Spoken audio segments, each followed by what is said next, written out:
Ladies and gentlemen, I am the one and only DJ Storms! And I would like to welcome all of you back here to the channel on YouTube.com. As, of course, you already know who I am. Mr. Controversy and the operator of the best damn Twitter handle known to mankind. This is the official Lightning Flash update for December 28th, 2018. As we draw nearer and nearer to 2019, if you are watching this, I am probably already at WrestleMania YouTube tapings. I will try and get that video up either tomorrow or Sunday, because I am working over the weekend. Unfortunately, I can't really do anything about that. I still need to work. Hopefully, when the summer rolls around, it'll be a lot easier for me and things will run a lot smoother. Sorry if the sunlight is kind of blinding. I mean, I'm already blinding enough. Trust me, I know I'm hot stuff. But, you know, in the meantime, I'm just going to pop this cough drop. Yes, I still have this cough. Doesn't go away within a couple of days, unfortunately. I'm going to have to find something to get rid of this cough. But in the meantime, let's get into the weekly show reviews here on the Lightning Flash update. This is the final Lightning Flash update of 2018. I had a pretty crazy-ass year. A lot of ups, a lot of downs. I expect plenty more to come in 2019. I would like to send all the thank yous in the world to the DJ Storms posse for being there, for supporting me, for watching my videos, for liking them, for subscribing, and for being my friends. Of course, it means a lot to me. And I could only provide you with the best content that a wrestling analyst and content creator could possibly provide. Now, let's get into the weekly show reviews. No 205 Live review, but I will start off by saying that Drake Maverick did announce that at the Royal Rumble, Buddy Murphy's defending his Cruiserweight Championship in a Fatal 4-Way. There's going to be 3 qualifying matches in the coming weeks. There's going to be Lio Rush versus Kalisto, Drew Gulak versus Akira Tozawa, and Cedric Alexander versus Hideo Itami. The winners will qualify for the match. If it's up to me, I'm picking Lio Rush, Akira Tozawa, and Cedric Alexander, because those two will get you a better match. Now, I'm a little disappointed that they're not following through with the plan that I originally pitched for the Cruiserweight Championship at WrestleMania with Mustafa and Cedric, and the Cedric heel turn and all that. But I couldn't be more happier that Mustafa's on SmackDown Live, and I will talk about it when we get to it. Now let's jump into Raw. Outside of the first hour of this show, the show was a complete waste of time, just like it is every other week. I mean, there's no difference. There hasn't been a good Raw in years. Years. So, you know, what would make it any different just because it's on Christmas Eve? Elias versus Bobby Lashley, Miracle on 34th Street fight. I mean, it was somewhat entertaining towards the end. I mean, Lashley took a fall onto a pile of Legos. Now, I completely can't stand Bobby Lashley. Matter of fact, he is one of the reasons why Monday Night Raw is currently in the shitter. But I have mad respect for Bobby Lashley for taking a bump like that, because my lord, if I took a bump like that, I think that I would have to literally be held down while they pick Legos out of my back. Good lord, I would not want to take a fall or a bump or even step on a Lego. Elias then unwrapped the present, which was a bowling ball. Now, before that, he sent Lio Rush through a table of Christmas snacks, like cookies and eggnog. And then he took the bowling ball and rolled it right into Bobby's Lashley's. Shout out to Christian Miracle for that joke. He's always the one making ball jokes, but I'm taking his role in this video.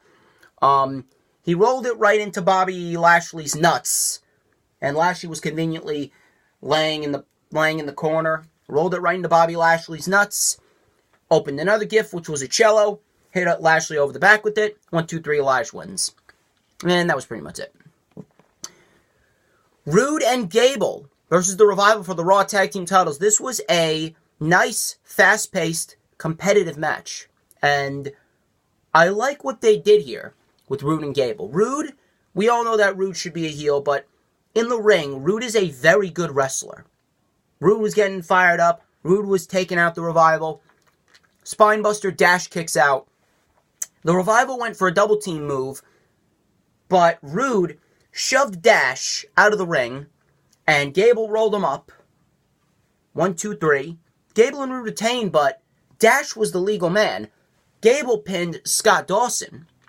So, in my mind, that would mean that they're setting up the Revival for another match for the Raw Tag Team titles, and that could possibly be the match where they win the titles. Now, I want to see the Revival as tag team champions more than anyone else, but you're really just going to shaft Rude and Gable with a month-long title reign? I absolutely hate short title reigns like that. A 1 to 2 month reign does absolutely nothing. Matter of fact, it devalues the prestige of the championship. It devalues the prestige of the championship, and it disrespects the superstars. So why are you just going to throw away a title reign with Rude and Gable when you could actually do more with them? Why not build up the Revival to take the titles off Rude and Gable at Mania rather than just giving the Revival the titles just for the sake of giving them the titles? Put more meaning, put more effort into it. That's the reason why Monday Night Raw has been failing for the last year. No effort. Good match. And they're setting up the Revival for a rematch. So, I can't really complain too much about that. McIntyre versus Ziggler versus Finn Balor. They actually announced that McIntyre was going to be in the Royal Rumble. He could very well win the Royal Rumble because of the supposed plan that Vince wants with Braun Strowman beating Lesnar, McIntyre winning the Rumble, Strowman and McIntyre at Mania. Finn Balor ended up getting the win, which I'm happy. It was a good match for what it was. Finn rolled through when he missed McIntyre on the coup de grace. Ziggler countered with a zigzag. 1, 2, Finn Balor kicked out. Ziggler was fighting off McIntyre. Finn was deposited on the top rope.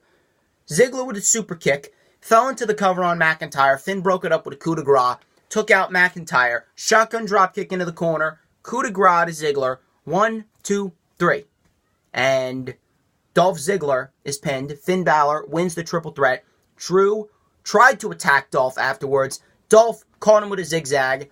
And then we had Vince McMahon dressed as Santa Claus in the back. Announced that it's going to be Ziggler and McIntyre in a steel cage next week. That's probably going to be the only watchable thing on the show.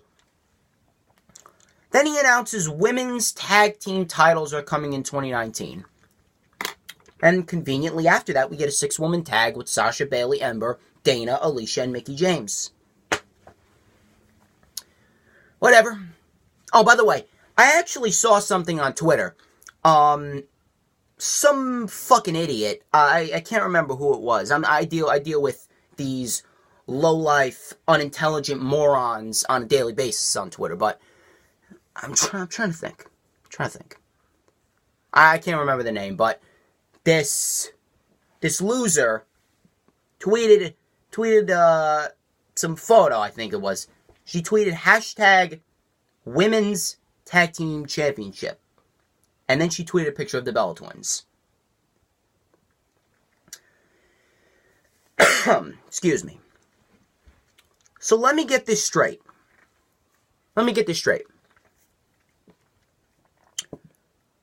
You're really going to surpass all these insanely talented women like Sasha Banks, Bayley, Mickie James, Ember Moon, even the Iconics. I'll throw in the Iconics in. Naomi as well. I'll throw in the Iconics and Naomi. You're going to surpass all of those insanely talented women as the first ever women's tag team champions for 2 horrendous fugazi reality stars who slept their way to the top and can't even out-wrestle a broomstick. Is that what we're going to do? That's what we're going to do. This is why I hate the Bella Twins fan base. Because they're just so fucking annoying and they are just so fucking stupid. You're really going to put the titles on the Bella Twins? I'm telling you, if the Bella Twins become the first women's tag team champions, or if they get the titles at all, then you might as well consider the women's tag team titles dead. Just like the Bella Twins' careers were dead before they met John Cena and Daniel Bryan. Don't give me this bullshit. You know for a fact, and especially these businesses as well, these separate businesses that they're operating, the Bella Twins merely used the WWE platform to become more successful because they are not good at wrestling itself. Seriously. You know for a fact that if they tried to start those clothing and wine lines, those two separate businesses that they own, whatever the fuck the names are, you know if they tried to start those businesses without John Cena and Daniel Bryan's mainstream attention, their businesses would have been dead before they even got started. And you have nothing to prove me wrong. So, moving on before I get too caught up into that. Heyman spread some holiday cheer. He sang his own version of Silent Night. Strowman came out, dresses up Heyman as a Rudolph the Red-Nosed Reindeer, and then said Brock Lesnar's going to get these hands. Ronda Rousey versus Natalya for the Raw Women's Championship. This was pretty standard. I mean, it was decent for what it was, but it was pretty standard. This was merely done to get Ronda another successful title defense. That was it. Ronda Rousey wins. Ambrose was wishing bad on Seth Rollins. He was in the back, talking to himself with the Intercontinental Championship. Slater versus Jinder ended in DQ. Rhino returned as Santa and gored Jinder Mahal. And then Seth Rollins defeated Baron Corbin. Who gives a fuck? And that was pretty much Monday Night Raw for you.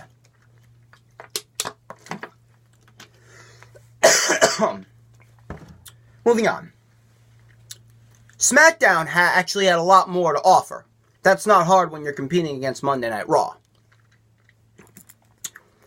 I did not watch SmackDown in its entirety. I saw bits and pieces. I saw certain matches. I saw Mustafa and Andrade, and I caught Shinsuke and Rusev for the United States Championship, mainly because I was at a family gathering on Christmas Day. So Daniel Bryan spoiled R-Truth and Carmella's Christmas celebration, or Truthy Claus and Carmelfa. Then we had Mustafa Ali versus Andrade Cien Almas. This was a good match for what it was. I expected it to be, considering you got two amazing talents like Andrade and Mustafa. By the way, I have some news on Andrade, so stick around till after the weekly show reviews. You're actually not going to be too surprised. This actually came out last week. So Mustafa hit the super kick, went for another one. Andrade blocked it and hit that spinning back elbow that he does. Then we had Andrade looking for the double knees. He didn't get it. Excuse me. Then we had Andrade looking for the double knees. He didn't get it. Mustafa Ali hit that satellite DDT, then the 054, and won. Then we had an 8-man tag in which the Club and the Usos defeated the Bar and Sanity, with Carl Anderson pinning Cesaro. So that means that the Club could be next in line to face the Bar. And I absolutely love that decision, because I think that the Club and the Bar could put on a damn good match. Matter of fact, I think that the Club should take the titles off of the Bar. And then you can build those titles up for Sanity. In the back, Mustafa Ali was attacked by Daniel Bryan. So, Mustafa and Bryan for the WWE title at the Royal Rumble. I say 2 thumbs up. I don't know about you, but I say two thumbs up right there. Couldn't get the words out of my mouth. So apparently Shane was the guest on Miz TV. This Shane-Miz storyline is so stupid. They're trying to turn Miz into a babyface. Look, the Miz is great and he can make a lot of things work, but this babyface Miz angle, it's fucking stupid. It really is fucking stupid. So Shane finally agreed to be Miz's partner after Miz told him the story about his dad and how his dad was always hard on him, but his dad became a big Shane McMahon fan after Shane won the trophy. I mean, just another attempt to get Shane to join Miz, and then Miz finally got his wish. So, I mean, it really wasn't anything to be so up in arms over. I mean, what are they really going to do? You really going to push Shane and Miz to the tag team titles at WrestleMania? You're going to do the same thing that you did with The Bar and Braun Strowman and having a fucking 10-year-old kid win the titles at WrestleMania? This time you're going to do it with Shane and The Miz, and you're going to embarrass The Bar at WrestleMania for the second year in a row? I swear, I guarantee you they're going to do that. Guarantee it.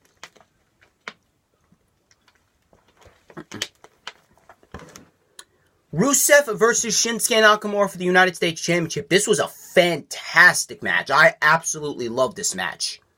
It goes to show you how well that Rusev and Shinsuke really work together. Matter of fact, I would even go so far as to say that based on the matches that I've seen with them, it seems as though they love working together and they bring out the best in each other.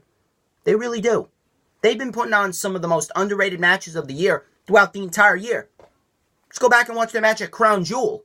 That was the best match of the night. That was the best match of the night. Didn't take much to be the best match of the night, considering that the majority of the matches that night were boring as shit. Now, I was not expecting Rusev to win. I wasn't expecting Rusev to win. So, his victory really came as a shock. We had Nakamura reverse a Machka kick, hit a huge kick to the back. Nakamura went for the Kinshasa again. Rusev hit a clothesline. Nakamura knocked inside out. By the way, I absolutely love how Shinsuke Nakamura sells Rusev's clothesline. I love that sell. Anyone who does that sell, I give great praise to. I love that sell. Rusev's getting hyped up. Hits a second Machka kick. 1, 2, 3. Oh, happy Rusev Day. Rusev is the United States champion, and I am very happy for him. I am very happy for him. The guy deserves a title reign. And now it's time to start grooming that title for Andrade. It's time to start grooming that title for Andrade. You can't hold off on Andrade anymore. The guy's literally this close to burial on SmackDown Live. And WWE has themselves to blame there. AJ Styles actually punched Vince McMahon in the back. Vince was like, I want to see that animal. I want to see that animal. And then he slapped AJ. AJ ended up uncorking a right hand on him. I don't know where they're going with this storyline, but it seems somewhat interesting. So I'm going to give it the benefit of the doubt. But, that doesn't mean I'm becoming a shill. All I'm saying is I'm going to let it play out. I let things play out before I shit on it or praise it. I always let things play out first. Now, there comes a point in time where I let it play out a little too much, and then I kind of realize, okay, yeah, this shit isn't working out. Or, wow, this shit is actually good. So, we're going to see how it plays out.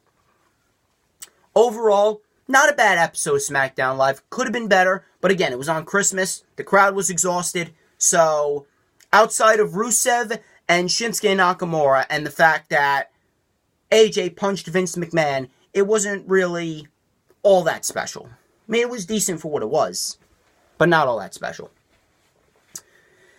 NXT, on the other hand. No, not cough, cough. I apologize, people.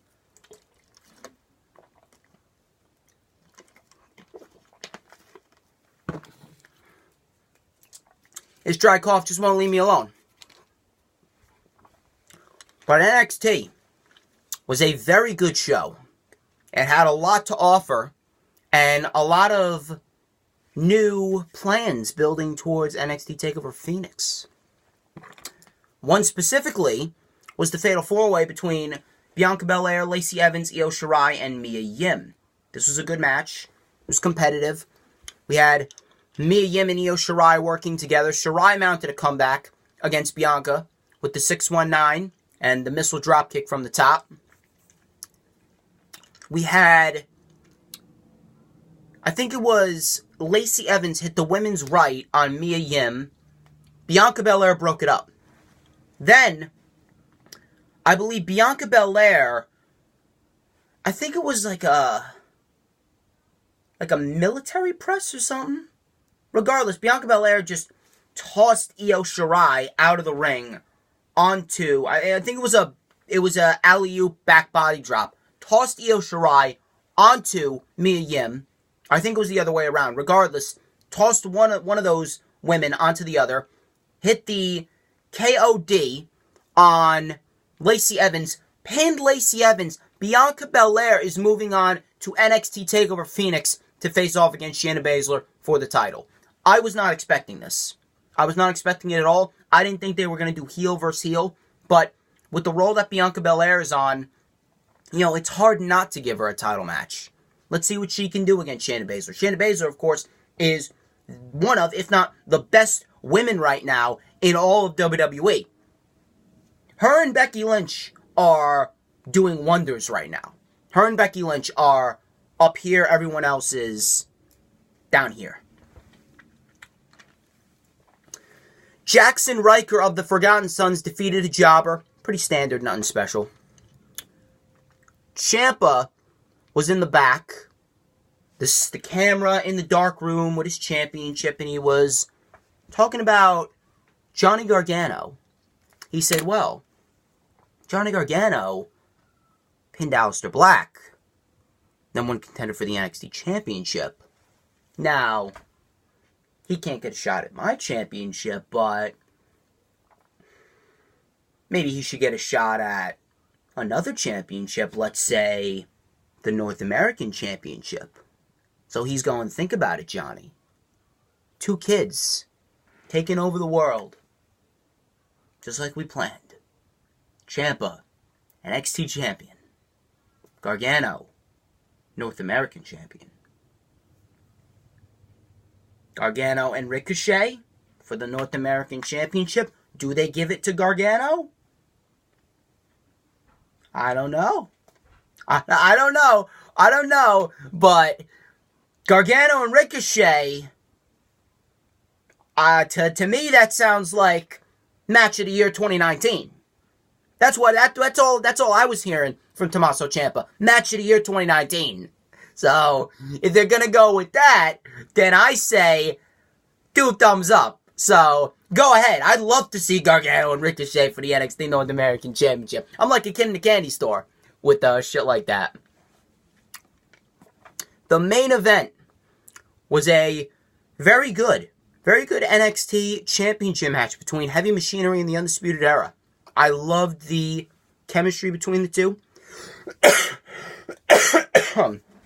Excuse me. I love the chemistry between the two. And I love the babyface aspect of Heavy Machinery. Otis Dojovic was on a roll, taking out both Kyle O'Reilly and Roderick Strong. Then we had Tucker Knight get involved. We thought that they were going to win the titles, but Kyle O'Reilly kicked out.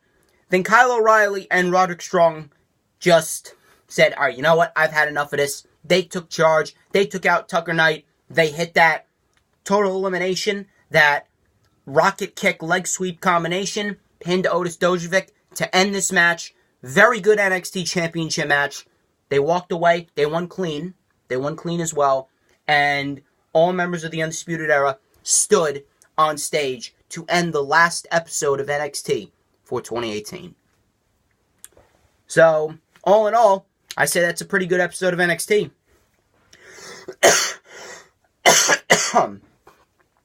God, this cough's never going to leave me alone. But, I'm getting through it. I'm getting through it for you people.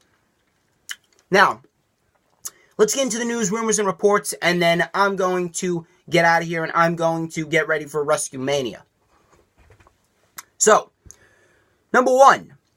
On an episode of Main Event, Becky Lynch and Asuka for the SmackDown Women's Championship was confirmed for the Royal Rumble. However, Paige...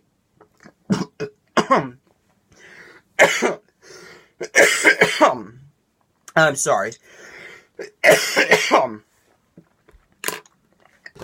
I'm sorry, ladies and gentlemen. God, this allergic cough just will not leave me alone. Can't even finish a sentence without fucking coughing. But Paige did tweet out that it wasn't official. However, it was revealed on an episode of Main Event, so it's kind of a toss-up.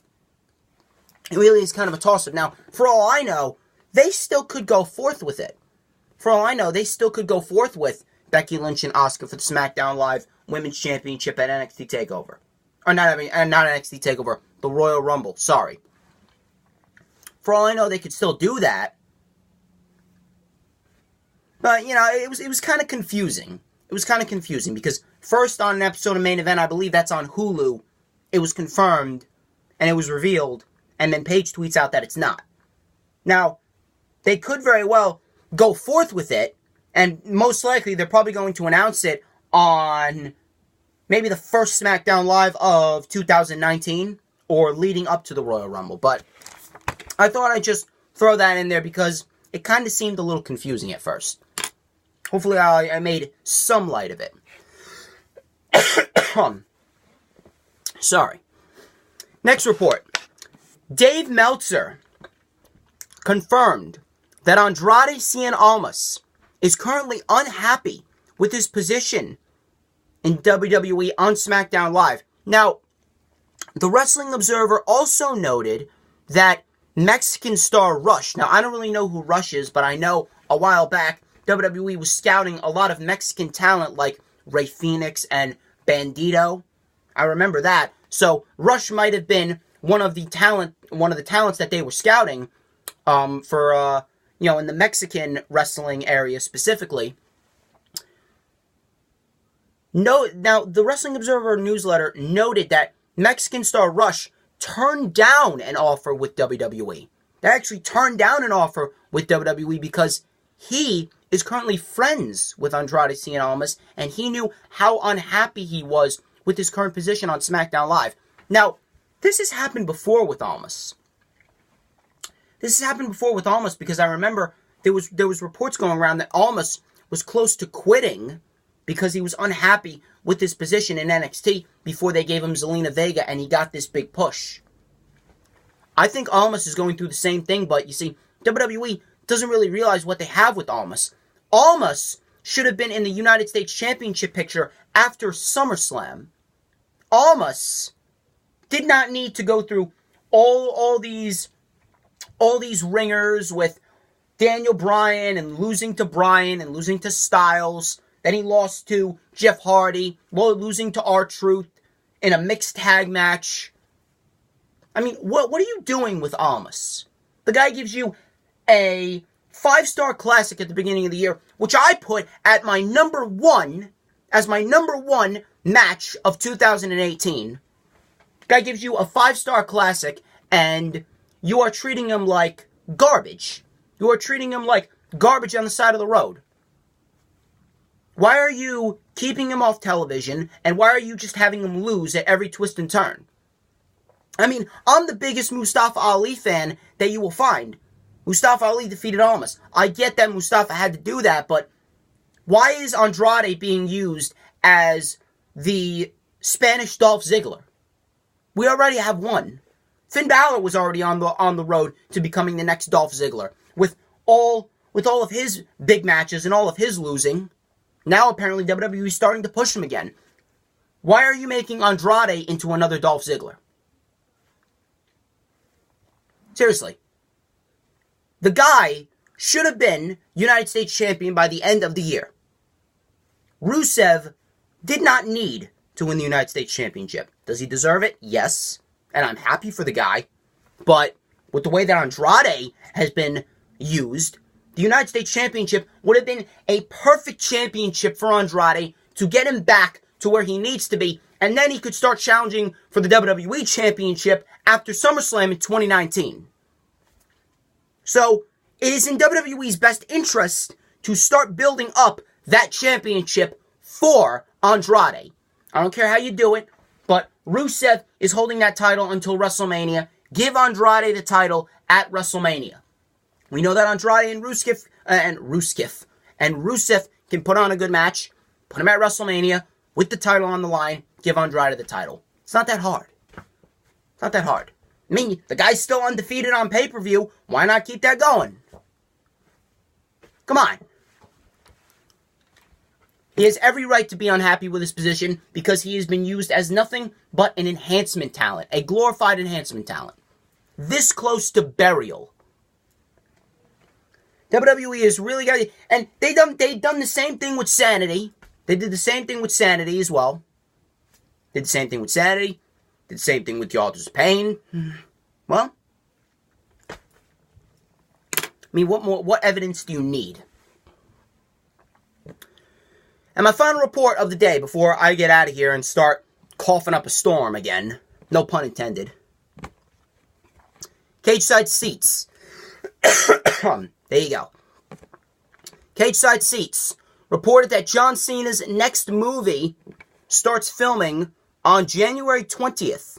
So, by the looks of things, he's only returning for about 3 weeks, and it looks like he's not going to be competing in the Royal Rumble. Originally, his initial return was set for November, but I think he was still filming by then.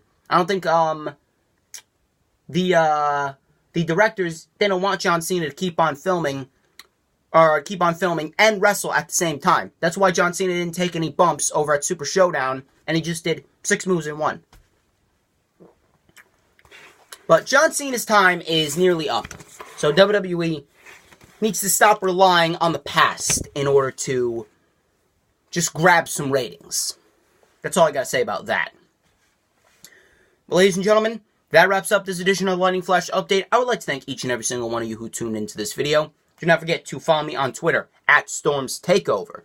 Follow me on Instagram at TheDJStorms. Give me that thumbs up, trying to move up in the world. You're gonna give me that thumbs down? There's your late Christmas present, motherfuckers. Be sure to hit that subscribe button. I'm trying to get to 200 by the Royal Rumble. That's the goal. I need you guys to do anything in your power to help me get to 200. If you got to make multiple accounts, go make multiple accounts. Tell your friends. Tell your family. Tell everyone about DJ Storms. Because also, I want you guys to hit that notifications bell. Hit that notifications bell with a huge Claymore kick, because that way you'll know whenever I pop up on YouTube. Because when I pop up on YouTube, it is the best time to be on YouTube. Also, leave a comment down below. Tell me what you liked. Tell me what you didn't like. Be sure to check out my top 10 best WWE matches of 2018, which I will post in the description. And ladies and gentlemen, I'm DJ Storms.